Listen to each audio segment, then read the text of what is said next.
uma palavra para a nossa vida, para o nosso coração nesta noite. Uma palavra na qual o seu tema é um nome, uma oração. Os irmãos que possuem a Bíblia Sagrada, abram no primeiro livro das Crônicas, do capítulo 4, versículo 9. Primeiro livro das Crônicas, capítulo 4, versículo 9. Aleluia, Deus. Glória a Jesus.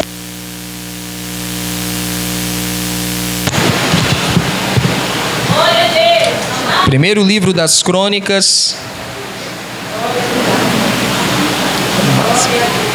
Aleluia, Deus. capítulo 4, versículo de número 9. Está fraco. Aleluia, Deus.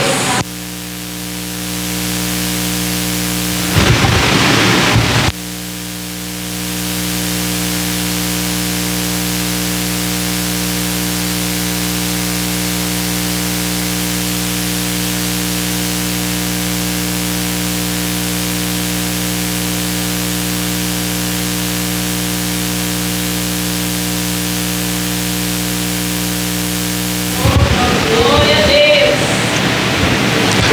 Amém? Todos os irmãos já encontraram o texto? Amém. Então vamos fazer a leitura. A Bíblia diz assim: Jabes foi o homem mais respeitado de sua família. Sua mãe lhe deu o nome de Jabes, dizendo: com muitas dores o dei à luz. Jabes orou ao Deus de Israel: abençoa-me e aumenta as minhas terras. Que a tua mão esteja comigo, guardando-me de males e livrando-me de dores. E Deus atendeu ao seu pedido. Mantenham a Bíblia aberta, feche os olhos, vamos dar graças a Deus. Senhor nosso Deus e Pai, nós te damos graças, nós te louvamos. Muito obrigado por sua palavra, Senhor. Venha, Pai, com esta palavra falar ao nosso coração, porque estamos aqui para te ouvir, estamos aqui para aprendermos, Senhor, como caminhar, como viver. Então nos enriquece com a tua graça, com a tua sabedoria, em nome de Jesus. Amém. Os irmãos podem tomar o assento, mantendo, como de costume, a Bíblia aberta. Meus irmãos, por melhor que seja o plano, por melhor que seja o projeto,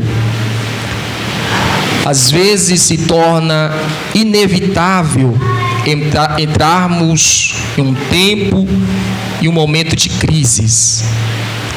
Há crises e há problemas que acontecem conosco que não tivemos a oportunidade de escolhermos. Por exemplo, ninguém escolhe a família aonde se irá nascer. Ninguém escolhe o próprio nome. Ninguém escolhe a condição socioeconômica aonde se vai nascer. São situações como essas que trazem aflição, trazem dores e trazem muito sofrimento. A Bíblia nos mostra que a situação de Jabes era exatamente esta. Jabes estava inserido em uma situação na qual ele não escolheu. Jabes estava em um momento a qual ele não escolheu estar ali. Mas Jabes, ele pôde escolher sair daquela situação. Talvez você não possa escolher entrar em uma situação, mas você pode escolher se quer permanecer ou sair dela. Você não pode escolher alguns momentos da sua vida, mas você pode escolher se você deseja sair ou permanecer ali. Apenas um ato é o que Deus ele precisa para mudar a nossa vida. É apenas um ato e nada mais. É o que Deus necessita para transformar a minha e a sua vida. A Bíblia nos começa, o capítulo 4 do livro das Crônicas, falando sobre a descendência de Judá, a genealogia de Judá.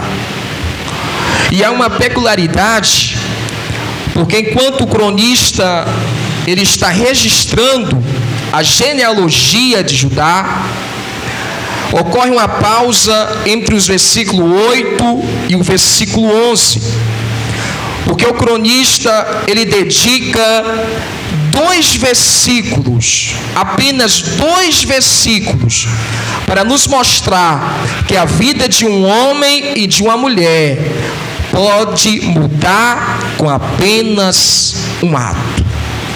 O cronista ele inicia o versículo 9 contando o resultado do versículo 10. A parte A do versículo 9, que diz assim: Jabes foi o homem mais respeitado de sua família.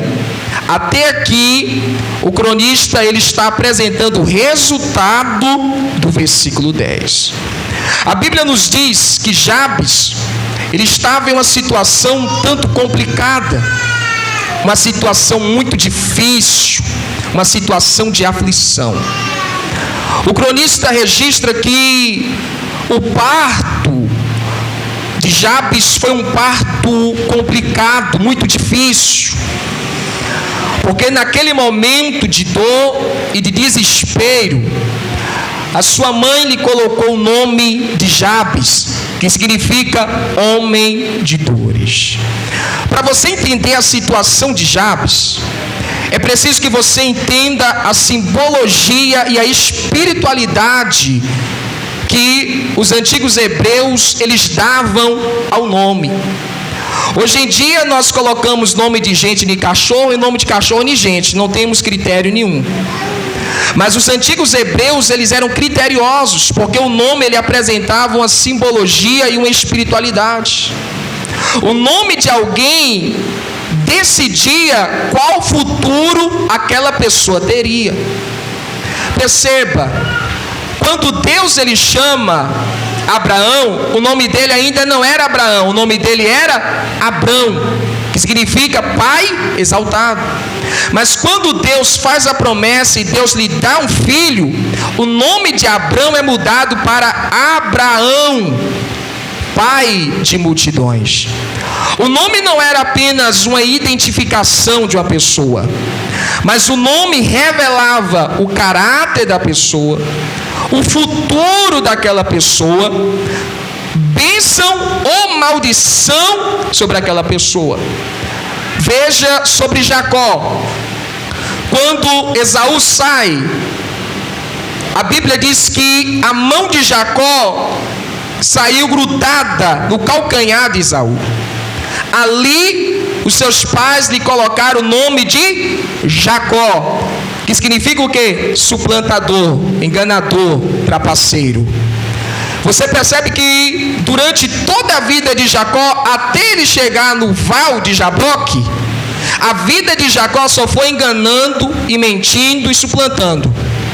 Até que chega um momento em que ele se cansa e ele quer mudar de vida. Então quando ele quer mudar de vida, o que Deus ele faz? Deus muda o nome de Jacó e coloca o nome de quê?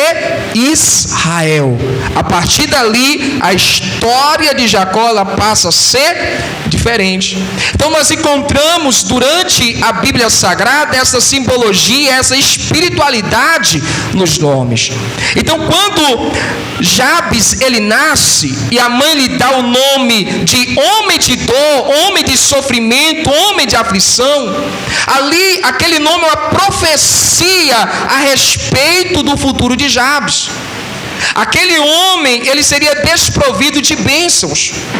Ele estava fadado ao fracasso, à dor e ao sofrimento. Imagine só, Jabes, ele não escolheu aquela situação. Ele não escolheu receber aquele nome que era um imã de aflições e sofrimento. Aonde quer que Jabes fosse, o nome iria com ele, juntamente bênçãos ou maldição. E nesse caso, maldição. Jabes, ele não escolheu aquela situação. Ele escolheu? Não, ele não escolheu. Assim como eu e você. Certas coisas na nossa vida nós não escolhemos. Apesar de nossos planos serem bons, o projeto ser aparentemente infalível, algumas coisas nós não escolhemos, acontecem na nossa vida. E nos encontramos dentro daquela situação que nós não escolhemos. Uma situação difícil, de aflição, de dor, de abandono, de traição. Quem é que escolhe ser traído pelo amor de Deus? Quem é que escolhe ser abandonado, ser abandonada pelo amor de Deus? Quem é que escolhe viver em dor, em aflição, em depressão, pelo amor de Deus, em angústia? Ninguém escolhe. Quem é que escolhe enfermidade? Ninguém escolhe estar em uma situação de enfermidade. Jabes também não escolheu aquela situação.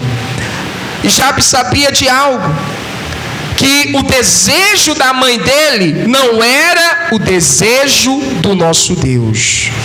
Porque está escrito no livro do profeta Jeremias, capítulo 29, versículo 11. Deus diz: eu é que sei os planos que eu tenho para vocês.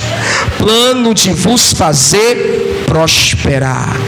Irmão, eu não sei qual tem sido a sua situação, a sua caminhada até aqui, mas o plano de Deus para você é plano de bênção, é plano de vitória, é plano de alegria para a sua vida. Eu quero que você receba esta palavra agora, em nome do Senhor, porque Deus irá desenrolar a história que Ele escreveu para você. O desejo de Deus é de que sua família seja uma família abençoada. O desejo de Deus é que sua vida seja próspera e seja abençoada. O desejo de Deus é que todas as áreas da sua vida seja uma bênção. E Jabes, ele sabia disso, assim como eu e você. Nós sabemos que o nosso Deus, ele pensa isso ao nosso respeito. Talvez possa haver alguém aqui que já perdeu as esperanças, que pensa que Deus lhes fez nascer apenas para sofrer, apenas para tropeçar, apenas para ser humilhado. Mas não duvide do plano belo e maravilhoso que Deus tem para a sua vida. O que você tem vivido até agora não representa o que Deus tem para você, porque o que Deus tem para você, Ele vai fazer na sua vida. Jabes sabia disso, ele sabia. Mas havia uma corrente na vida de Jabes. Havia uma corrente que prendia Jabes a um destino, a um futuro que ele não queria, que ele não escolheu. Saber que Deus, ele pode fazer, não basta na nossa vida. Saber que Deus, ele tem o poder para mudar, não basta. Talvez você chegou aqui sabendo de tudo isso, mas não basta. Porque as correntes, elas precisam ser quebradas para que o plano de Deus seja executado na nossa vida. Saber que Deus é o Deus do impossível, que Ele é tremendo, que Ele é poderoso, não basta. A Bíblia diz que até o diabo sabe de tudo isso e treme de medo. Então não basta. É preciso quebrarmos essas correntes que estão nos prendendo, nos impedindo de vivermos o melhor de Deus na nossa vida.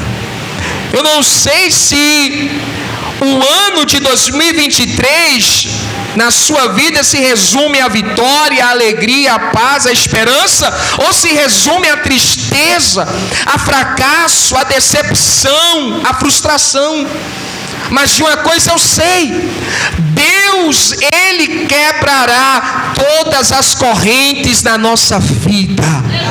correntes que impedem a nossa família de ser abençoada por Deus, correntes que impedem a nossa família de se render aos pés de Deus, correntes que impedem a restauração, a restituição na nossa vida. Deus, Ele vai quebrar essas correntes. E Jabes tinha uma corrente que precisava ser quebrada, porque o futuro dele estava atrelado ao seu nome, e ele precisava quebrar isso. Ele já sabia de tudo, como eu e você, nós sabemos que Deus ele faz. Mas aí a Bíblia diz no versículo 10: Jabes orou ao Deus de Israel. Perceba uma coisa, Jabes, ele poderia ficar no seu quarto trancado, choramingando, vitimizando-se, mas ele prefere realizar apenas um ato, e é este ato que muda realmente a nossa vida. Há pessoas que preferem reclamar, murmurar, há pessoas que preferem se vitimizar, colocar a culpa na circunstância. É porque eu não nasci ali, é porque eu não nasci com isso, é porque meu pai era assim, é porque minha mãe era assim, é porque isso. Para de se vitimizar. O vitimizado, ele nunca encontra a luz no fim do túnel, porque ele está muito ocupado olhando para baixo, reclamando. Mas Jabes, olhando para a sua situação, olhando para o momento que ele estava vivendo, ele não vai se vitimizar, ele vai orar. O crente que ele quer a mudança da vida, que ele quer a providência de Deus, ele não vai murmurar, não vai questionar a Deus, não vai reclamar, ele vai orar, ele vai jogar joelhos no chão e buscar a face de Deus. O vitimismo mata, mas a oração, ela sara, ela traz esperança, ela traz libertação. Enquanto você preferir reclamar, colocar culpa em A, culpa em B, culpa nisso, culpa naquilo, eu não posso por causa disso, por causa daquilo, a sua vida ela vai ir de mal a pior. Mas quando você se levantar como Jabes e orar, aí sim a mudança e a providência de Deus vai vir ao seu encontro. Só existe uma coisa que separa a maldição da bênção: o ato da oração. A oração é a única coisa que separa bênção da maldição. Cabe você escolher o que você quer: se você quer a maldição ou se você quer a bênção de Deus.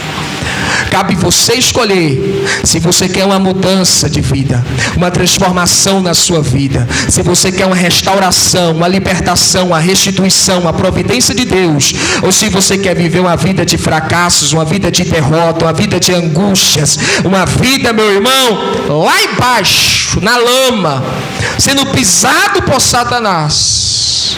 Ou se você quer uma vida como está no Salmo 91, quando Deus diz que nós iríamos pisotear o leão mais forte e a serpente mais vil. É você que escolhe. E Jabes, ele fez a escolha certa, ele fez a escolha correta. Jabes, ele não ficou sentado pensando o que ele faria da vida dele, o que aconteceria. Jabes não ficou sentado: eu não posso me mover porque ninguém me ajuda, ninguém olha para mim, ninguém estende a mão para mim, olha a minha situação, olha como eu sou, olha isso, olha aquilo. Irmão, porque pense numa desgraça, é a pessoa que só vive reclamando e não ora. Mas ele faz o quê? Eu vou orar, eu vou jogar meu joelho no chão. Porque o muito falar não resolve nada, mas a oração resolve tudo. A oração resolve tudo. Jesus diz em Marcos 11:24: tudo que vocês pedirem em oração, crendo que já o receberam, acontecerá. A oração resolve. A oração é o remédio que nós precisamos. A oração é o remédio que a nossa família precisa.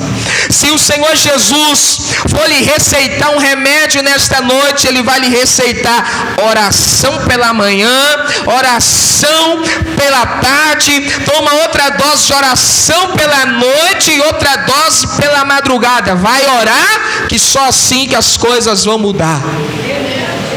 O crente que ele não ora, se você conhece ele é vitimizado. O crente que ele não ora, você olha para ele e você não consegue ver nem a esperança, você não consegue ver nem a luz. Se você estiver passando um perrengue e você olhar para o crente que ele não ora, você fica mais desanimado.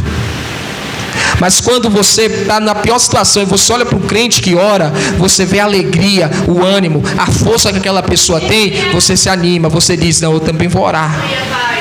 Porque o Deus que é na vida daquela irmã, daquele irmão, é o Deus que é na minha vida também. Então eu vou me colocar em oração. Nós precisamos, meus irmãos, jogar os nossos joelhos no chão e passarmos a orar mais. Porque somente a oração é que vai quebrar essas correntes. É a oração que vai quebrar essas maldições. Talvez essa corrente que está lhe prendendo é uma corrente muito velha. É uma corrente que o teu bisavô, a tua bisavó usaram. O teu avô, a tua avó usou essa corrente que você está agora. O seu pai, a sua mãe, e agora você está acorrentada.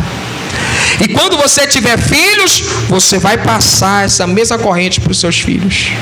E aí a tua descendência não vai ser uma descendência vitoriosa, uma descendência próspera, abençoada por Deus. Nós precisamos urgentemente quebrar essas correntes, pelo amor de Deus.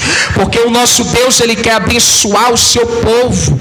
O nosso Deus, Ele quer abrir os céus sobre o seu povo. Mas nós precisamos quebrar a corrente. Quebrar como, irmão Danilo? Orando ao Senhor. Olha o que Deus diz no segundo livro das Crônicas, no capítulo 7. Deus diz: olha, se vocês ficarem rebeldes aí, sabe o que eu vou fazer? Eu vou fechar o céu, não vai ter chuva. Não. Eu vou enviar gafanhoto, vou enviar praga, peste, vai ser um horror. Mas se o povo que se chama pelo meu nome se humilhar e o quê? E orar, e se converter dos seus maus caminhos, eu o ouvirei dos céus, virei e sararei a sua terra. Sem oração não há como quebrar correntes. Sem oração não há como quebrar essas correntes que estão na nossa vida e que nos prendem. Mas nós chegamos um tempo, irmão, que o povo não quer orar. E aí o que se faz quando o povo não quer orar? Vamos substituir a oração por mandingas, né? Qual é a mandinga? Vamos quebrar a maldição na área sentimental. Essa toalhinha aqui está à venda, R$100. Comprou, levou, está abençoado. Pronto, substitui a oração. É R$100. A vista é R$90, está na promoção. Quer uma bênção? A caneta ungida. Onde você anotar, escrever, é Deus escrevendo, Deus anotando. Para de besteira. É besteira. Tem crente que tem tanta mandinga, meu irmão, tanta mandinga, que até o diabo duvida se for contado a ele. Porque nós vamos substituindo, nós vamos tirando a oração e nós vamos colocando isso, colocando aquilo, irmão. Nós temos que aprender com o nosso Senhor Jesus. Os discípulos passaram um tempo observando Jesus. Jesus chegava no lugar, a pessoa entrava no culto cega e saía enxergando. Os discípulos observando. As pessoas entravam, paralíticas, saíam andando perfeitamente. Jesus entrava dentro de um velório e de repente aconteceu a ressurreição lá dentro, uma beleza. E os discípulos observando aquilo. E os discípulos ficaram pensando: o que será que Jesus ele faz, para realizar esses sinais? Mas aí a Bíblia diz que em momentos Jesus dizia assim para os discípulos: vocês vão ficar aí despedindo o povo e eu vou para o monte orar. Por que Jesus ia para o monte? Porque a oração no monte é mais poderosa, irmão Danilo. Para de mentira. Jesus ia para o monte porque o monte era um lugar sossegado. Porque como Jesus era muito famoso, as pessoas iam atrás de Jesus procurando, caçando ele. Jesus não tinha esse tempo, ele tinha que orar. Então ele ia para onde? Para o monte, escondido, orar. E aí os discípulos observando. Ele vai para o monte orar, ele se retira para lugares desertos para orar, e aí eles descobriram, já sei o que é que faz Jesus realizar este tanto de poder, de milagre, é a oração. Os discípulos chegaram até o Senhor Jesus, e eles fizeram um pedido: Senhor, ensina-nos a orar. Tem crente que nunca vai aprender a orar porque não pede Jesus para ensinar. Ele não pede Jesus para ensinar. Então nós temos que pedir: Senhor, ensina-me a orar. Quando você fizer esse pedido, Jesus ele vai te ensinar a orar da maneira certa. Porque há algemas, há correntes que ainda não foram quebradas, porque você está orando da maneira errada. Se orar da maneira errada, a corrente ela continuará intacta. Então nós precisamos orar da maneira certa, da maneira correta. E o povo de Deus tem se esquecido, meu irmão, da oração. O povo de Deus não ora mais como antes. Não ora mais como antes. Os cultos antigamente mais frequentados eram os cultos de oração. Círculo de oração.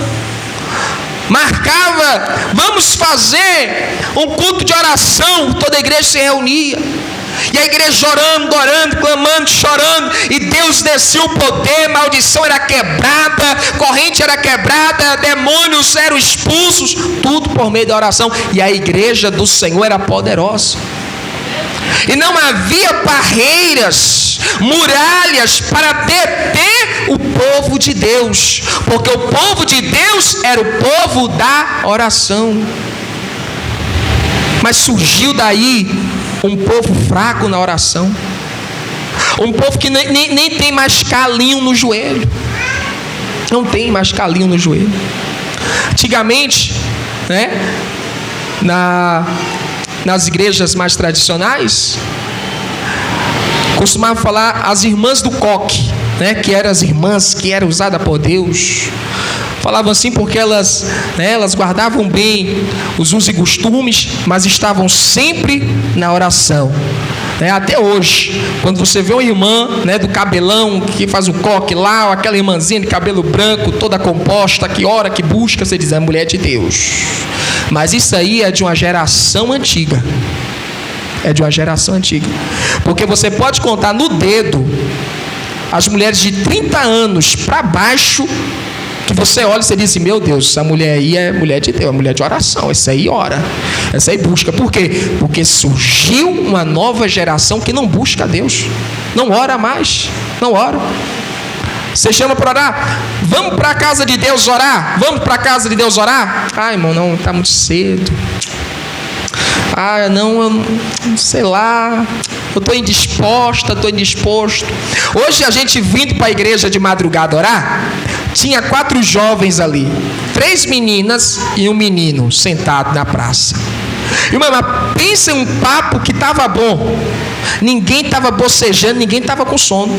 E conversando, tinha 3 sentados e uma menina em pé conversando. Eu até brinquei, falei assim: eu queria saber o que aquela menina que está em pé está conversando, que até agora, pela madrugada, eles estão ali, ninguém está querendo ir embora para casa. Aí você entra na casa de Deus, aí vai chegar o povo de Deus para orar.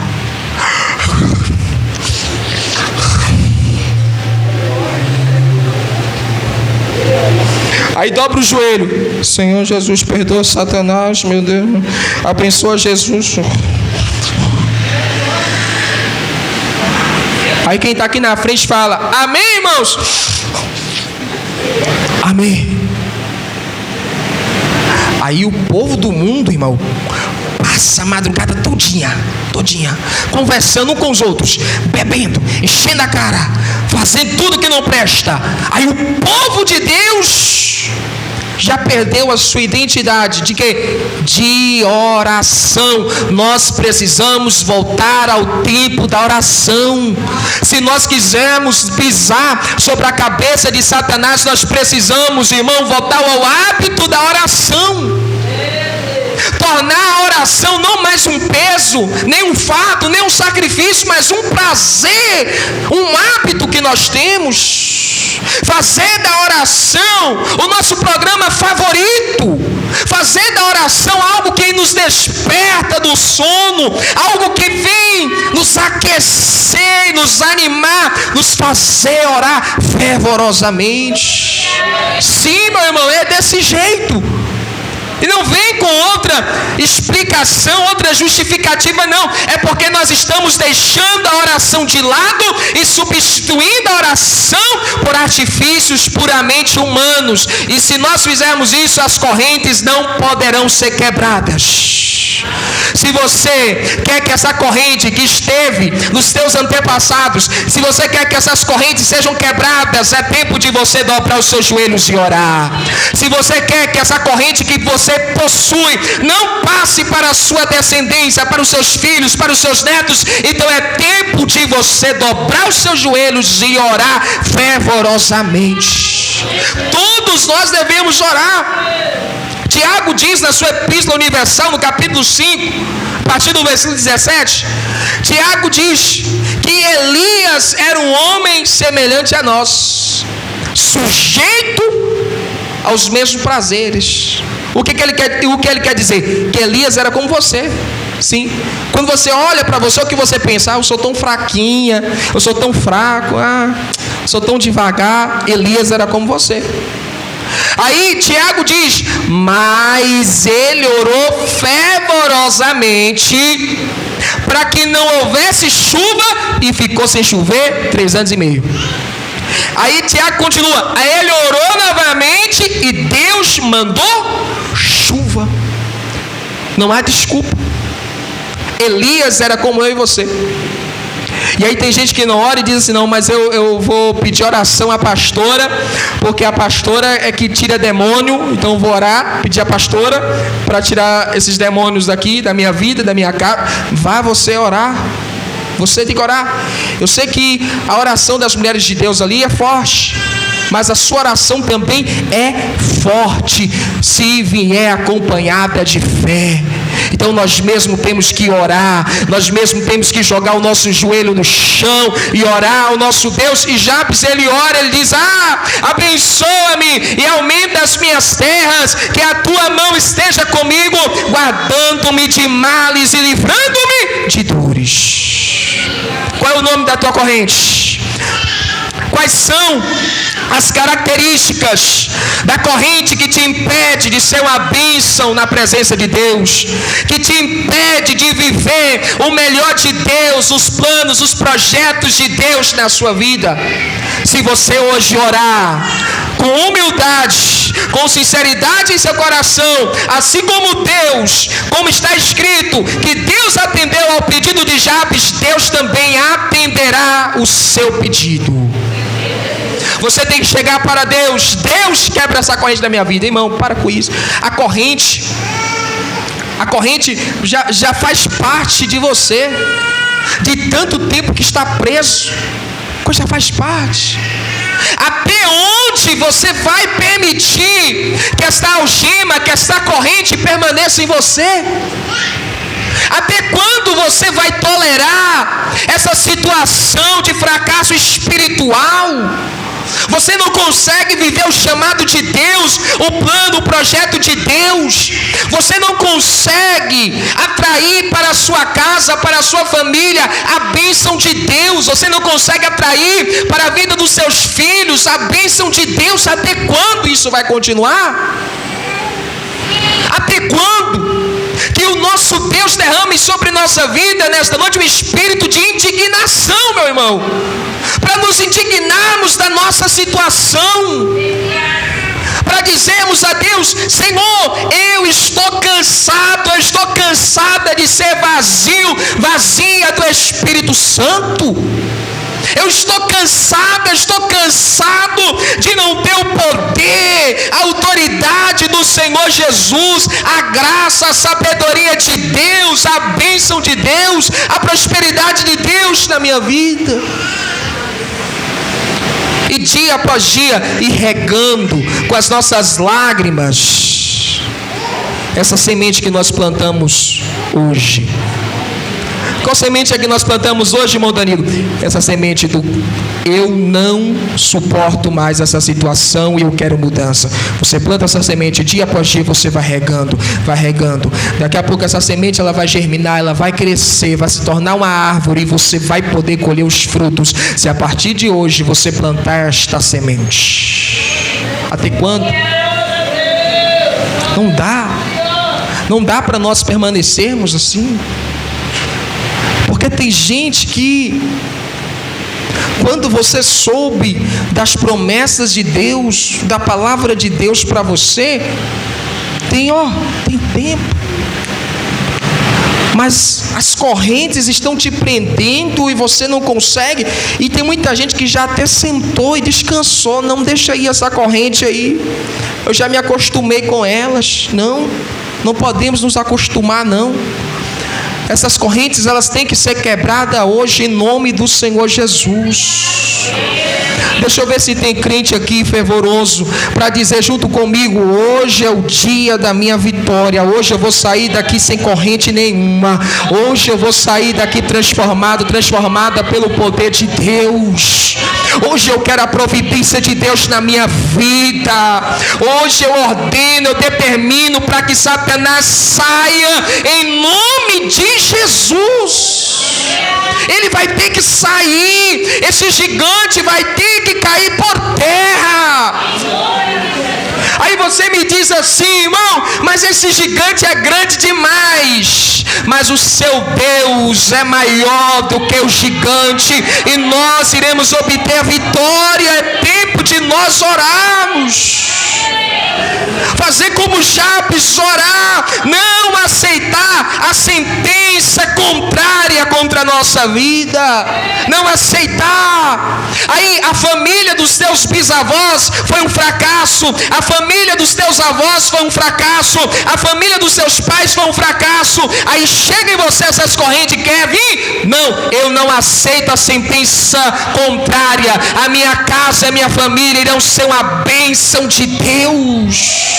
Aí a saúde dos teus antepassados foi uma ruína, muita enfermidade, e isso está assombrando você.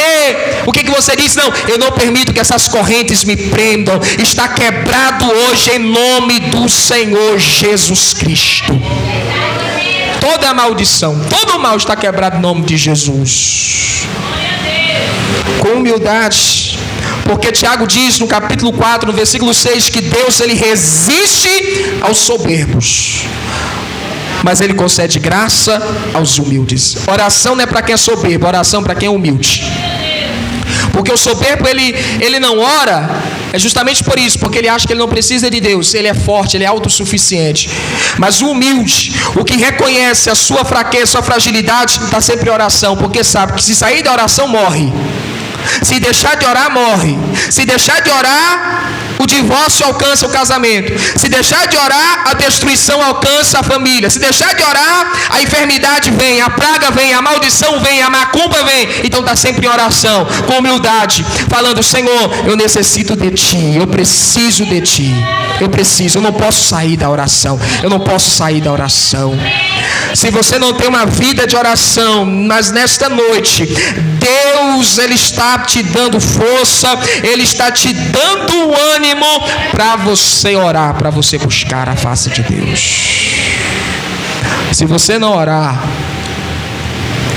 você não vai ver a concretização dos planos, dos projetos de Deus. Tem gente que tem promessas tão lindas, é ou não é? Tem gente que tem promessas tão lindas, promessas tão maravilhosas da parte de Deus. Tem pessoas que receberam a palavra tão linda da parte de Deus, mas o triste é que essas pessoas, muitas delas, jamais irão ver o cumprimento dessas promessas. Por que, irmão Danilo? Porque não oram. porque não buscam a face de Deus. E é tempo de nós orarmos. Neste último culto de ensino do ano de 2023, irmãos, neste último dia desta série de ensinos, revelada pelo Espírito Santo de Deus, Deus, Ele quer nos fazer entrar o ano de 2024 livre das nossas correntes. Livre das nossas correntes, porque o nosso Deus, Ele quer derramar uma nova graça, uma nova unção sobre a nossa vida, um novo fervor na nossa vida. Talvez você está frio, ou você está morno ou morna, mas o Senhor, Ele quer te fazer entrar em 2024 de modo fervoroso. Eu quero que você fique em pé em nome do Senhor Jesus. Quero que você venha à frente. Em nome do Senhor Jesus, vem à frente, em nome do Senhor, porque nós precisamos quebrar essas correntes.